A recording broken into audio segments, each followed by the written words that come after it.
All right, let's dive into a genuine cosmic detective story. It's a mystery that was completely cracked just by looking at a single beam of light. Today, we're talking about the hydrogen spectrum. So it all kicks off with a question that sounds, well, almost impossible. How in the world can we know what a star trillions of miles away is made of? I mean, we can't go there, we can't take a sample, but the answer, it turns out, was hiding in the starlight itself the entire time. And the key to unlocking that secret is this thing called a spectrum. The best way to think of it is as a unique fingerprint of light, or maybe a barcode. You see, when you energize an element, heat it up, zap it with electricity, it gives off a pattern of light that is unique to that element, and only that element. Yeah, this whole idea of an element's fingerprint is our first major clue in the story. It's the fundamental principle that lets us do chemistry across the entire universe. The process itself is actually pretty simple. When you pump energy into an element, it doesn't just start glowing like a hot piece of metal. No, it gets really, really picky. It only lets out light at very specific signature colors. And you've seen this your whole life. You know that intense, almost weirdly yellow color from old-school streetlights? That's the fingerprint of sodium. The classic bright red-orange of a neon sign? Yep, that's neon's fingerprint.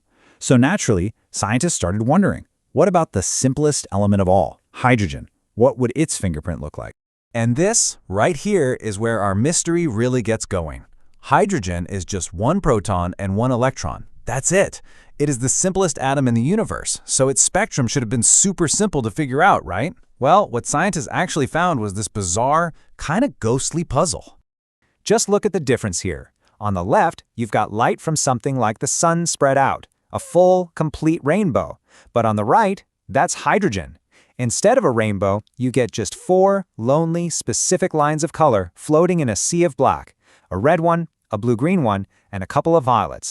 This was the question that had 19th century physicists completely stumped. Why? Why wasn't it a full rainbow? Where did all the other colors go? And why these 4 specific colors? It just made no sense at all. And then the plot thickened. Scientists actually managed to find a mathematical pattern in those lines. But discovering the pattern just made the mystery deeper, because they had absolutely no clue what the pattern actually meant. It started way back when Fraunhofer noticed these strange dark lines in the sun's spectrum, like colors were just missing. Then, decades later, a Swiss schoolteacher named Johann Balmer came up with this incredibly simple formula that perfectly predicted the exact position of hydrogen's 4 bright lines. The math worked, but it explained nothing. You have to imagine the frustration. It's like having a machine that can perfectly predict the future, but you have no idea how it works. They knew what was happening, down to the tiniest detail, but they were completely in the dark about why.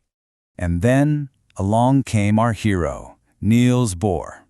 In 1913, he dropped a bombshell, a radical and frankly pretty weird new idea about how atoms were built. An idea that would finally solve the mystery of hydrogen's ghostly lines. So Bohr's idea was to think of the atom not as a little solar system, but more like a ladder. First, he said an electron can only exist on specific rungs, these fixed energy levels. Second, and this was the really weird part, it's absolutely forbidden from ever being in the space between the rungs. Third, an electron can instantly jump from a higher rung to a lower one. And fourth, this is the clincher, when it makes that jump, it spits out a single packet of light energy, a photon, with a very specific color. And this is how it all connects so beautifully. The color of the light completely depends on the size of that jump.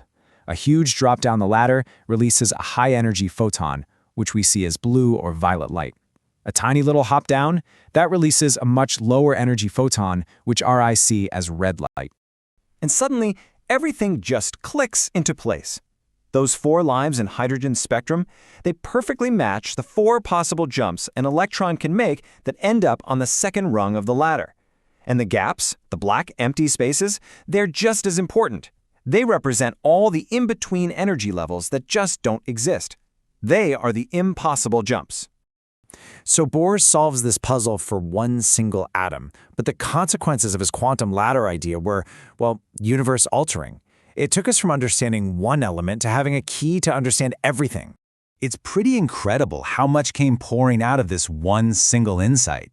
I mean, it wasn't just about hydrogen anymore. This became the bedrock for all of quantum mechanics.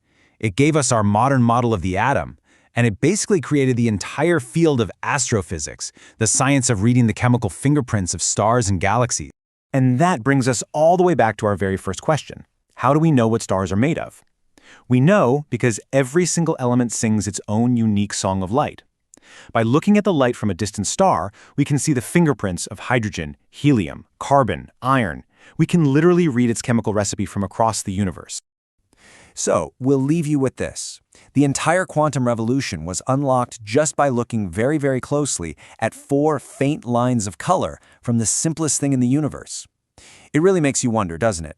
What other huge secrets about our universe are just hiding in plain sight, waiting for us to finally figure out how to see them?